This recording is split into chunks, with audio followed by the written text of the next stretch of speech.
Hello, hello. Welcome back to Believe You Are a Good Mom. And guess what? I have another amazing special guest today. So this is my first Master Certified Life Coach guest. So you can claim special for that. No joke. Awesome. Okay, Candice Toone is here. If Hi, you're everyone. watching on Spotify, you can even see her in the video on brand with her bees back there. It's so fun.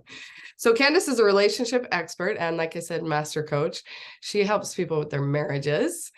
And I love how she says that stop wondering if you've married the wrong guy. Is that still kind of your thing? Yeah, that's my thing. Help Yeah. women stop wondering if they married the wrong guy. Nice.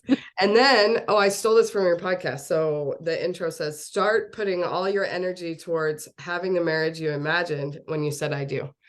That's And I right. really love that because that's what I do with parenting. Because before you're a parent, you're a perfect parent, right? Of course. You You know imagine all the all the answers. things, you imagine how it's going to be, and then you have kids, and it's a whole different ball game. What? That was not supposed to go that way. Yeah. So a lot of the same coaching tools we use for parenting as with marriage, I imagine. And it sounds Yeah, like I'm totally. binging your podcast this weekend. So, okay, I'm done talking. You tell us, introduce yourself, tell us all about yourself, whatever you want to say. Okay, awesome. Hi, everybody. I'm Candice Toone. Like she said, I am a Master Certified Life Coach through the Life Coach School. But before that, I was a marriage and family therapist. I've always wanted to work in the realm of marriages, and I have been doing it for quite a while, almost 20 years. Always I wanted to, or since you were married? always, like I was a marriage and family therapist before I got married. Before you even were married. Okay. Yeah. I think I might have been in school for it then, but I'm confused about the timeline. But I always have wanted to be in the psychology world. I was a school counselor to begin with, and then I went back and got a second master's degree to do marriage and family therapy. So I've always been in the counseling realm. I love it. I have been married for 12 years. I've got 3 kids. My son's 10, and then my daughters are 8 and 5. And I just love coaching, and I love Emily. So I'm excited to hang out with all of you. Nice. So, 12, 10, and 5, is that what you said? 10. Oh, 10, He's 7, 10, and 8, 5. and 5. Oh my gosh, I totally wasn't listening. Okay, say That's it one okay. more time. No problem. So say it one more time. How old's the oldest? 10. My son is 10, and then I have a daughter that actually she just barely turned 9, and then 5 is my I youngest know daughter. they change ages all the time. Like I know it's rude. It's hard to keep up with. I know. So my oldest is 8 now, and I feel like I'm phasing out of the little kid phase because I coach moms of young kids. Like, what does that even mean? It's all relative, right? Right, And sure. so 10 might sound young to people who have older kids, but 10 sounds Mhm. like, oh, like what's that like being Yeah, out 10 of does young seem a little bit old to me because like Yeah. he can walk to his friend's house now or ride his bike there. I Yeah. don't have to make sure that he's not going to die at every corner. So yeah, he's definitely on the older side in my perspective. And then the youngest is 5. 5. Yeah, so She 5 is still still pretty needs cool. a lot of supervision. But is she in kindergarten? She is. And she Nice. escaped kindergarten. Oh, She came home. holy. And I was like, "What? Oh Why no. are you here?" Oh no. Do they So, walk to school then? So at least, yeah, we don't live very far from my school, but still, yeah. it's too far for her to have walked by herself. Uh-huh. And it's across a busy road, so it's like, Oh my what God. is happening? Oh no. But she didn't want to be clipped down. And you know how they have like the clip thing for like the behavior, like if you're doing a bad behavior, you get clipped down or whatever. Oh, interesting. And I don't think she understood what happens. And she thought like you were just done. And she's like, I don't know what that means. So I better leave before I get clipped all the way down. Oh no. We've since explained it to her and it's all better, but that was a fun surprise earlier this year. Yeah, goodness, kindergarten is an adjustment. It really is. So, okay. So this is what I want to talk to Candice about because she's so good at this. Because we talk on here about believing that you are a good mom. What I think that means is that you are inherently a good mom. Mm-hmm. And we don't believe that because our brain thinks that every little thing we do or don't do makes us a terrible mom. Right. And so my brain still does that, even though Mm-hmm. I've been Of trying to course. believe I'm a good mom. But it's not like, so basically, like we have this huge long list of expectations, right? Which turn into rules. And our Mm-hmm. brain just has rules from the conditioning that it's received Mm-hmm. its whole Yeah, life, right? totally. And then you and I both, I think we work a lot with our clients on breaking the rules. So Mm-hmm. even Or at least realizing, questioning them, right? yeah. Okay, so run with that then. Questioning the rules. Yeah, because you want to make sure that you know where the rule came from Mhm. and decide on purpose if you like it. And you're not just doing it because somebody else said that maybe you should. Yeah, You want to like hold the rule in your hand for a minute and look at it and be like, is this the way that I want to run my life? Sometimes you'll pick to keep the rule, and that's fine. We just want to make sure that you first know what it is, and second that you picked it. yeah, exactly. That's what I always say is who made up this rule anyway? What And then happens do if you I don't do even, that? That's what I love to ask my people. If you don't do that rule, then what occurs? And most often the answer is, well, nothing. And yeah, so I know. It it turns gives out us there's some no police. flexibility to question, do I want to keep operating off of this or not? Yeah. Yeah. And I think especially growing up like in the church with the commandments or the standards or whatever, we just have it Mm-hmm. very black and white in our brains that like we're just supposed to obey. Mm-hmm. Yeah.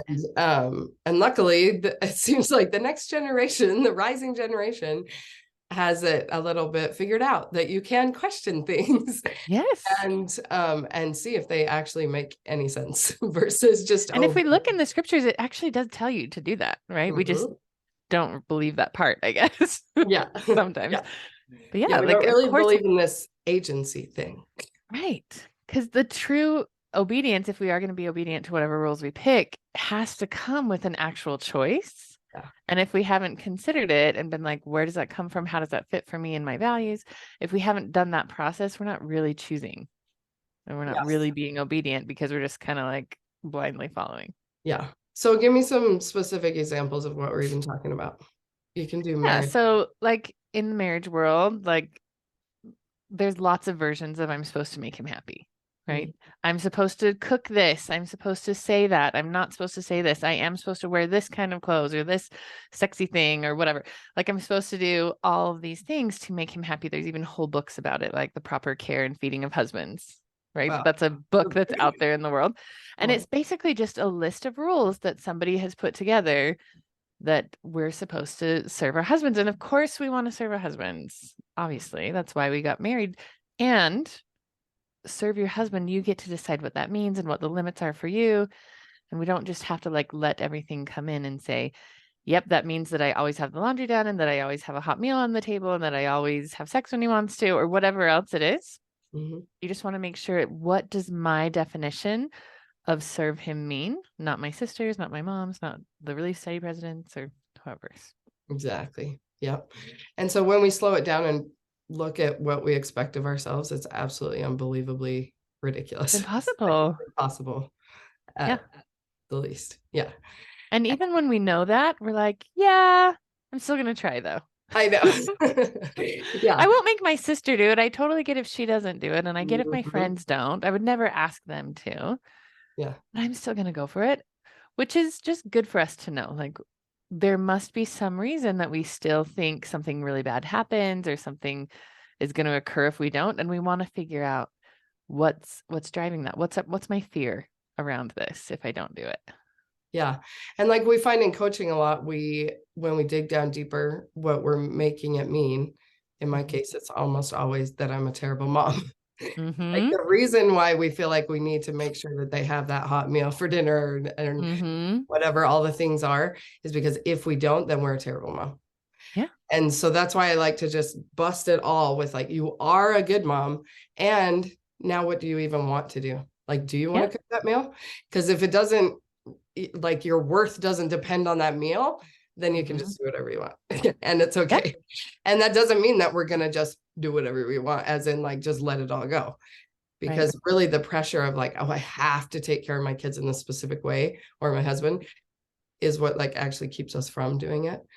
And it's Totally. been absolutely like, it just sounds like theory when we talk about it, but I literally have done this. Like I dropped all the expectations and just Mm-hmm. believe that I am a good mom no matter what. And then turns out I actually do the things. Right. Because you're not It's not fighting like a one against and done. someone.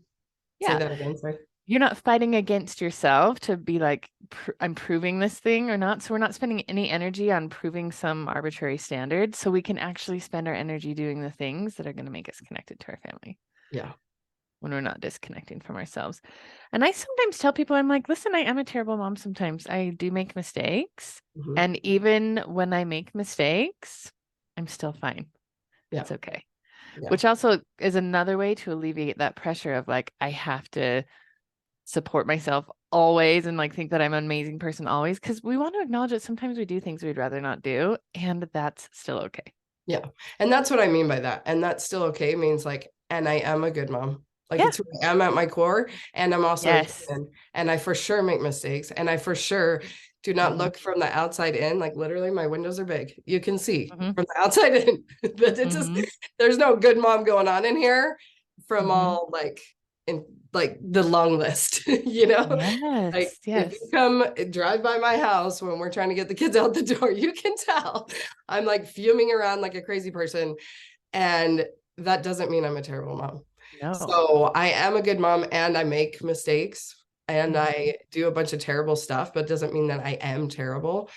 It like disconnecting that in my brain made all the difference. Totally. And the reason we're doing it, we're doing air quotes if you can't see Oh us, yeah. the terrible things Exactly. is like, it's not really, it means that you have some need going on that's not being met, and you're trying to meet it in a way that doesn't really work. And so when we look at the behavior, like let's say we are yelling at our kids when we're running out the door. Okay, what did I need in that moment? Because I needed something. That's not how I would normally act. That's not the way I want to be, but I didn't act that way because there's some need in me that's being unmet. And if I can look at my yelling kindly, what did I need right then? Did I need more time? Did I need more help? Did I need like less judgment from myself? If you can figure out what that need was, then you can get it met in a different way. And then the terrible behavior will subside on its own when you're taking better care of yourself.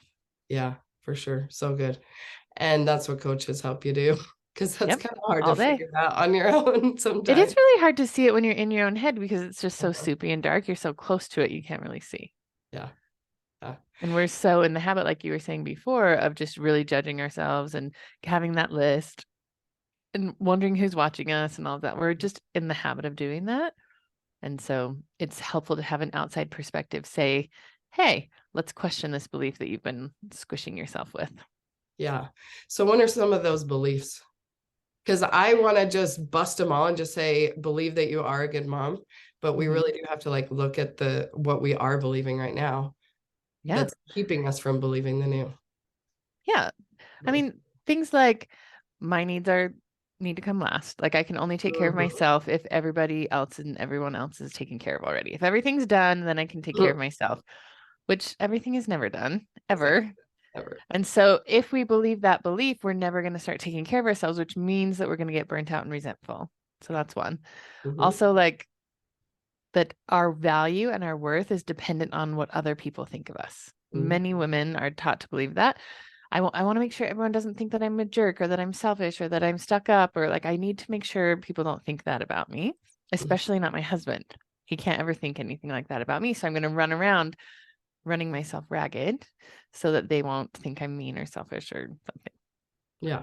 And once we've worked on that for a while, like, okay, fine. I don't care what the neighbors think. I still care what my kids think. And back to trying to make your husband happy. What a myth that we think that we're supposed to make our kids happy. What a joke. Yeah, totally. Yeah. Or that we even can, right? Yeah. Anybody who has more than one kid knows that you could make something for dinner, beautiful, put a lot of effort into it. One of your kids is going to love it and be so excited, and the other kid's going to hate it. Yeah. And I'm pretty sure some kid in the middle is not going to care at all, right? Yeah. Even if you just have one kid, they might like it today, but they won't like it tomorrow. Totally. Right? So it's like, it's not actually even possible to make our kids feel happy. Well, yeah, and it's literally not possible because we know our feelings come from our thoughts. And so I can't control even for kids as much as I try. Yeah, totally. They're going to think what they're going to think, and you never know what kids are thinking. Yep. And they're going to think something different now than they did yesterday and tomorrow. And yeah. And so why is happy the goal even in the first place? Like, it's okay for them to feel all the feels. But anyway, yeah, carry on. I interrupted. No, just to build on that, like I've actually trained myself to think I like when they're upset around me. This is a good thing because I don't want them to be upset for the first time when they're like off in their college dorm 100 miles away from me. I want them to develop the skill of supporting themselves through disappointment, frustration, difficulties while I'm right here to help them with it, Mhm.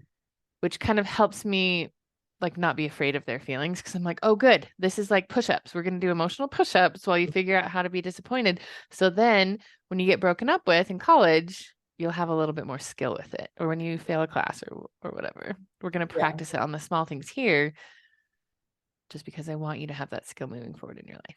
Yeah, totally. And then a lot of moms make it mean something about them when their kids, like, why are they so well behaved for their teachers, but they're a wreck for me?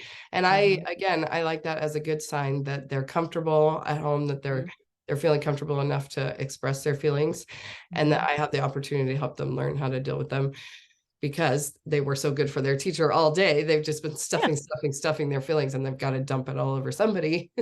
Yeah. I'm happy to sometimes I'm happy to be that safe place for them to Yeah. And we are happy to do it a lot of the time. And it's okay if we're not happy to do it. We're like, yeah. oh, this is a part of motherhood where I kind of wish I didn't have to today. Mhm. And I can say yes to it or no. I can be like, listen, we're going to have to just, mommy needs a break. I'm going to go in another room for a little bit. You can't talk to me that way right now is an okay thing for us to say to our kids sometimes. Yeah. And as we're still learning as adults that we don't have to actually take out our feelings on Totally. people. And so the more we learn that for ourselves, like that's what I like to focus on. Because I'm a parenting coach, but I really actually am just like, let's regulate ourselves instead of focusing on trying to make our kids behave so that we can feel better. Let's just feel better on our own while they're being kids. Because when you're regulated in your own emotional experience, it's actually really calming for everyone around you. Yeah. So I think that's a smart way to approach it. And we're really fighting nature because those mirror neurons are the real deal. And so when you're in a house of littles and the toddler tantrums are happening all around you, welcome to adult tantrums all along with it. And so to just have the grace for yourself and the self-compassion that like your brain is working how brains are supposed to work. And we're swimming upstream here. Yes. It's all good. And you are still a good mom. Yeah. Yeah. And I think it's useful to define like what is a good mom. And I always like to tell people to make, or what is a good wife in my case, and make the list pretty short and make the list something that you can focus like on completely on you. Something like, I love my husband is one of the things that I might say makes me a good wife, which means like I offer love to him as often as I can. Whether or not he receives it or like interprets it the way that I want him to interpret it is up to him. So it's not my husband feels loved. It's I offer love and then he can take it or not. And if I'm offering love as much as I can, even if I'm taking a break from him and I'm like cooling off somewhere, if I'm trying to think loving thoughts about him, then that makes me a good wife. Yeah. Not he feels satisfied, he feels loved, he feels taken care of because I'm not in charge of that. And same thing with kids. And it's impossible. Yeah. It's totally impossible. You just want to offer, this is what I think it is to be a good mom. I'm going to give it to you as often as I can. And then I know that you may or may not take it, kid, and that's okay.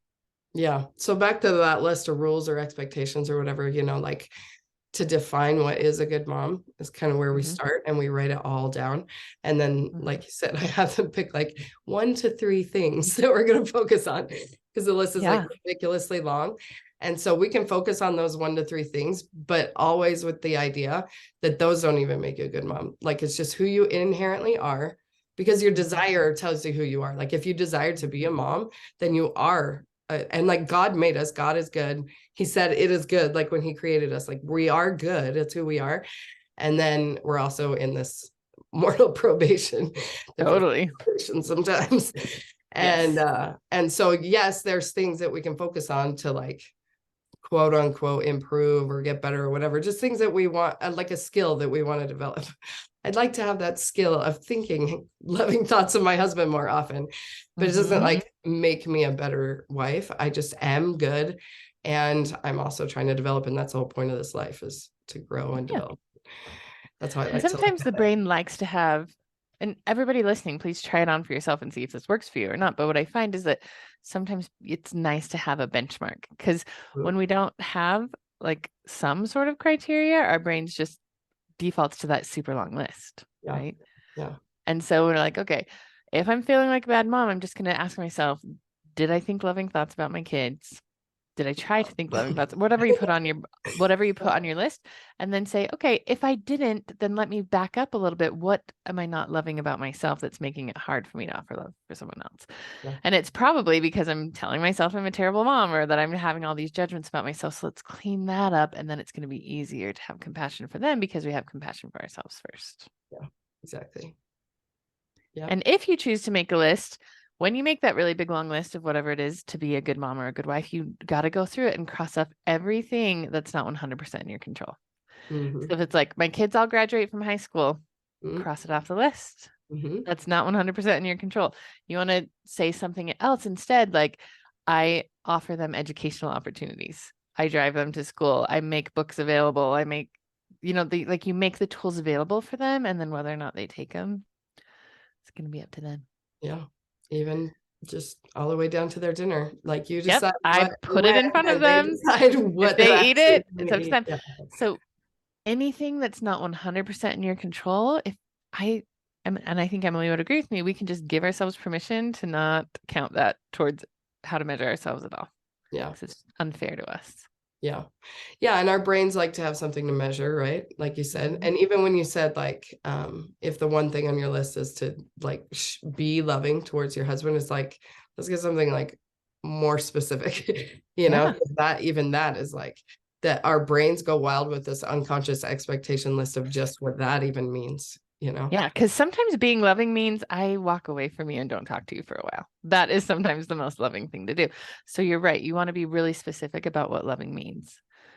And loving means mostly like, how am I feeling in my body? Am I feeling connected to myself enough that I can make decisions that are going to move forward in a way that I like with any relationship I have?